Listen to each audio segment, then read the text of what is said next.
தஞ்சாவூர் அரண்மனையின் 3வது பாகமா இன்னைக்கு நாம பார்க்க போற விஷயம் தான் மராட்டியர்கள் கால தர்பார்கள். ராஜாக்களுடைய காலத்துல அவங்க தர்பார் ஹாலா பயன்படுத்தியிருப்பாங்க இல்லையா? அந்த தர்பார் ஹாலுக்கு தான் இப்போ நம்ம போயிட்டு இருக்கோம்.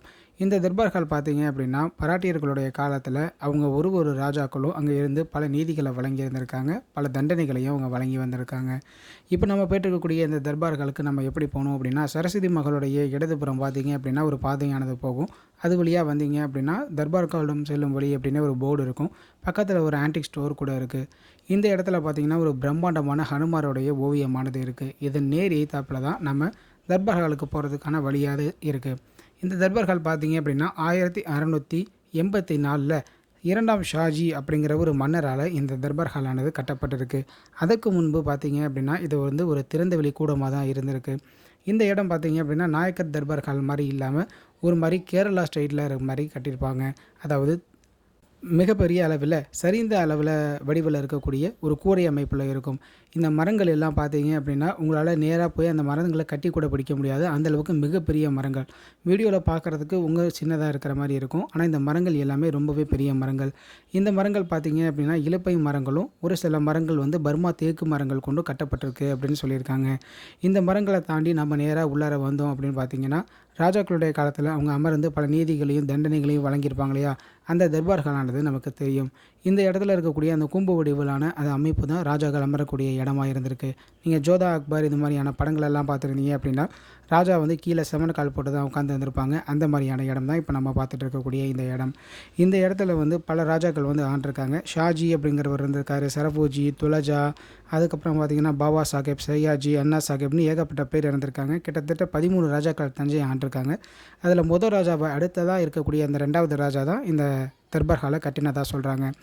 இந்த தர்பார் ஹாலில் பார்த்தீங்க அப்படின்னா ஏகப்பட்ட ஓவியங்கள் இருக்குது. இந்த இடமே பார்த்தீங்க அப்படின்னா ஒரு கலை பொக்கிஷம் அப்படின்னு சொல்லலாம். ஏன்னா இங்கே வந்து ஓவியங்கள் மட்டும் இல்லாமல் அழகழகான சுதை சிற்பங்களும் இருக்கும். கோமாளியோட சிற்பமாக இருக்கட்டும், இல்லைனா ஒரு கூத்தாடியோட சிற்பமாக இருக்கட்டும், ஒரு மாயாவியோட சிற்பமாக இருக்கட்டும், ஒரு தூண்லையும் பார்த்தீங்க அப்படின்னா ரொம்பவே கண்கவர் ஓவியங்கள் இருக்கும். இந்த ஓவியமே பார்த்தீங்க அப்படின்னா 2 தலை இருக்கக்கூடிய வித்தியாசமான விலங்கு, ஒரு ஸ்டாண்டு மேலே இருக்கக்கூடிய ஒரு குரங்காக இருக்கட்டும், இல்லைனா மல்யுத்தம் போடக்கூடிய வீரர்களாக இருக்கட்டும், இல்லை அப்படின்னா நீங்கள் இடதுபுறம் பார்த்தீங்கன்னா மேலே வந்து இறைவனுடைய ஓவியங்கள்லாம் இருக்கும். நீங்கள் சுதை சிற்பங்களில் பார்த்தீங்க அப்படின்னா ஒரு தூண்லையும் வந்து விஷ்ணு பகவானுடைய ஒவ்வொரு அவதாரம் இருக்கு இல்லையா? அந்த தசாவதாரம் அதில் இருக்கக்கூடிய ஒவ்வொரு சிற்பங்களுமே பார்த்தீங்கன்னா ரொம்பவே நுணுக்கமாக சிறிய அளவில் செஞ்சுருப்பாங்க. நாம் இந்த தர்பார் ஹாலுக்குள்ளே நுழைஞ்சோன்னே பார்க்கக்கூடிய 2வது விஷயம் அப்படின்னா அண்ணாது பார்த்தோம் அப்படின்னா வெள்ளை யானையில் இந்திரன் உட்கார்ந்துருக்கிறது போலவும், அடுத்த இதில் கருடனில் விஷ்ணுவும் லட்சுமியும் உட்கார்ந்துருக்கிறது போலவும், மற்றொரு இடத்துல பார்த்தீங்க அப்படின்னா அங்கே சிவபெருமானும் பார்வதியும் ஒரு காளை வாகனத்தின் மேலே அமர்ந்திருப்பாங்க. மற்றொரு இடத்துல பார்த்தீங்க அப்படின்னா முருகன் அமர்ந்திருக்கிறது போன்றவும் சுதை சிற்பங்களும் இருக்கும். இது மட்டும் இல்லாமல் மற்ற இடங்களில் இருக்கக்கூடிய சிற்பங்களாக இருக்கட்டும், ஓவியங்கள் எல்லாம் நம்ம கவனிக்க ஆரம்பித்தோம் அப்படின்னா நமக்கு வந்து நேரமே பத்தாது அப்படின்னே சொல்லலாங்க. ஏன்னா இந்த இடத்துல இருக்கக்கூடிய இப்போ நீங்கள் பார்த்துட்டு இருக்கீங்க இல்லையா? இந்த திசை பார்த்தீங்கன்னா வடக்கு திசை. இந்த வடக்கு திசையில் பார்த்தீங்க அப்படின்னா மேலே வந்து பள்ளி கொண்ட நிலையில் இருக்கக்கூடிய ஒரு பெருமாளுடைய ஓவியமானது இருக்கும். கீழே பார்த்தீங்க அப்படின்னா நாயக்கர்கள், அதாவது கடைசி ஆண்ட நாயக்கர்களுடைய ஓவியங்கள் இருக்கும். அது மேலேயே வரையப்பட்ட மராட்டியர்களுடைய ஓவியங்களும் இருக்கும். ஆங்காங்கே பார்த்தீங்க அப்படின்னா ஆங்கிலத்தில் குறிப்பிடக்கூடிய அந்த ஏஞ்சல்னு சொல்லுவாங்க இல்லையா? அது போன்ற சில ஓவியங்களும் இருக்கும். ஒரு சில இடங்களில் பார்த்தீங்க அப்படின்னா 2-3 தலைகள் இருக்கக்கூடிய உயிரினங்களுடைய ஓவியங்களும் இருக்குது. இப்போ நம்ம பார்த்துட்டு இருக்கக்கூடிய இந்த மையப்பகுதியில் இருக்கக்கூடிய ஓவியமானது தஞ்சையுடைய கடைசி மராட்டிய மன்னர்னு அறியக்கூடிய 2ஆம் சிவாஜியோடையது. அவர் அருகிலேயே பார்த்தீங்க அப்படின்னா ஒரு மாதிரி வெள்ளை கலர் ஆடை அணிந்த 2 அலுவலர்களும் இருப்பாங்க. இந்த சிவாஜியோடைய ஓவியத்தில் பார்த்தீங்க அப்படின்னா ஆங்காங்கே கற்கள் பதிக்கப்பட்டவர்களும் இருக்கும். இந்த ஓவியத்துக்கு சரியாக நேரே மேலே பார்த்தீங்க அப்படின்னா இந்த பக்கம் 3 ராஜாக்கள், இந்த பக்கம் 3 ராஜாக்கள் இருப்பாங்க. நடுப்புற பார்த்தீங்க அப்படின்னா ஒரு சிவலிங்கத்தை அந்த 3 ராஜாக்களும் வந்து வழிபட்டு இருக்கிறது போல் ஒரு காட்சியானது இருக்கும். நடுப்புற இருக்கக்கூடிய அந்த சிவலிங்கம் பார்த்தீங்க அப்படின்னா திருவாரூர் தியாகராஜர் அப்படின்னு சொல்கிறாங்க. ஆனால் தஞ்சாவூர் ஆண்ட மராட்டிய ராஜாக்கள் ஏன் திருவாரூரில் இருக்கக்கூடிய தியாகராஜரை கும்பிடணும் அப்படின்னு கேட்டிங்கன்னா, பொதுவாக மராட்டியர்கள் பார்த்தீங்க அப்படின்னா வீர சைவர்கள் அப்படின்னு சொல்லுவாங்க. இவங்களுடைய குலதெய்வம் பார்த்தீங்க அப்படின்னா வடநாட்டில் இருக்கக்கூடிய அம்பா பவானி அப்படிங்கிற தெய்வம். ஆனால் அதுக்கு அடுத்ததாக இவங்க ரொம்பவே மதிப்பும் ரொம்பவே அன்பும் வச்சு வழிபட்ட தெய்வம் அப்படின்னு பார்த்தீங்கன்னா திருவாரூர் தியாகராஜர். தஞ்சாவூரில் இருந்த ஒவ்வொரு மராட்டிய மன்னர்களுமே திருவாரூர் கோயிலுக்கு நிறையவே செஞ்சுருக்காங்க அப்படின்னு சொல்லலாம். இப்போ அடுத்ததான் மேலே இருக்கக்கூடிய ஒவ்வொரு ஓவியமாக பார்த்தோம் அப்படின்னா மேலே நான் ஏற்கனவே சொன்ன மாதிரி பள்ளி கொண்ட பெருமாளுடைய ஓவியம் இருக்கும். அதுக்கு அடுத்ததாக பார்த்தீங்க அப்படின்னா முருகனுடைய ஓவியமானது இருக்கும். 2 கைகளையும் இடுப்பில் வச்சுட்டு இருக்கக்கூடிய பாண்டுரங்கனுடைய ஓவியமாக இருக்கும். இருபுறமும் வந்து பார்த்தீங்க அப்படின்னா பாலத்வாரகர்களோட கையில் வேல் வச்சுட்டு இருக்கக்கூடிய முருகனுடைய ஓவியம், அது மேலே இருக்கக்கூடிய ஏஞ்சலோடைய ஓவியமாக இருக்கட்டும். இந்த ஓவியத்திலே பார்த்தீங்க அப்படின்னா இடதுபுறம் வந்து காளிங்க நர்த்தனருடைய ஓவியம் இருக்கும். நான் ஏற்கனவே சொன்ன அந்த திருவாரூர் தியாகராஜருடைய ஓவியம் இருக்கும் நடு மையப்பகுதியில். அடுத்ததாக நீங்கள் இந்த பக்கம் தெற்கு புறம் வந்து பார்த்தீங்க அப்படின்னா அந்த பக்கம் வந்து நெட் மாதிரி ட்ரெஸ் போட்டிருக்கக்கூடிய 3 ராஜாக்கள் இருப்பாங்க. இந்த இடத்துல என்ன ஓவியம் இருந்தது அப்படிங்கிறதே தெரியல. ஒரு மாதிரி உப்பு பூத்து அந்த இடம் எல்லாமே டேமேஜ் ஆகிடுச்சு.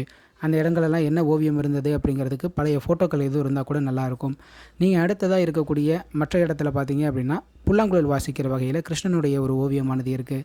மற்ற இடங்களில் பார்த்தீங்க அப்படின்னா பின்புறம் வந்து ஏதோ நீர்க்கசிவு இருந்ததுனால இந்த ஓவியங்கள் எல்லாமே செதிலாக உறிஞ்சு விலக ஆரம்பிச்சிருச்சு. ஏன்னா இப்போ நீங்கள் பார்த்தீங்க அப்படின்னா அங்கே இருக்கக்கூடிய சுதை சிற்பமாக இருக்கட்டும், இல்லை அப்படின்னா அந்த ஓவியத்தின் மேலே இருந்து சுண்ணாம்பு படலமாக இருக்கட்டும், இது எல்லாமே கீழே விழுந்திருந்ததை உங்களால் பார்க்க முடியும். இப்போ அடுத்து நம்ம இன்னும் கொஞ்சம் டீட்டெயில்டாக நம்ம பார்த்தோம் அப்படின்னா இந்த இடங்கள் எல்லாமே உப்பு மாதிரி ஒரு மாதிரி பூத்து இருக்குது. அதனால தான் இந்த ஓவியங்கள் எல்லாமே வந்திருக்கு அப்படிங்கிறது நமக்கு தெளிவாக தெரியுது. இப்போ நீங்கள் அடுத்ததாக பார்த்தீங்க அப்படின்னா அங்கங்கே வந்து பார்த்தீங்கன்னா சின்ன சின்ன சுதை சிற்பங்கள் இருக்கும். விஷ்ணுவோடைய சுதை சிற்பம் இருக்கும். இன்னொரு பக்கம் பார்த்தீங்கன்னா கைலை மலையில் இருக்கக்கூடிய சிவபெருமானோட சுதை சிற்பமானது இருக்கும். இந்த சிற்பங்கள் எல்லாமே பார்த்தீங்க அப்படின்னா சுதை அப்படின்னாலே உங்களுக்கு தெரியும், சுண்ணாம்பு இதெல்லாம் கொண்டு செய்யக்கூடியது தான். ஆனால் இப்போ வந்து தொல்லியல் துறை வந்து இதை வந்து முழுவதும் புனரமைச்சுக்கிட்டு இருக்காங்க. அவங்க வந்து சிமெண்ட் யூஸ் பண்ணுறாங்க அப்படிங்கிறது எனக்கு ரொம்பவே ஒரு மாதிரி வருத்தப்பட வேண்டிய ஒரு விஷயமா இருந்தது. ஏன்னா சிமெண்ட்டுடைய வெயிட் வந்து வேறு மாதிரி இருக்கும், சுதையோடைய வெயிட் வந்து வேறு மாதிரி இருக்கும்.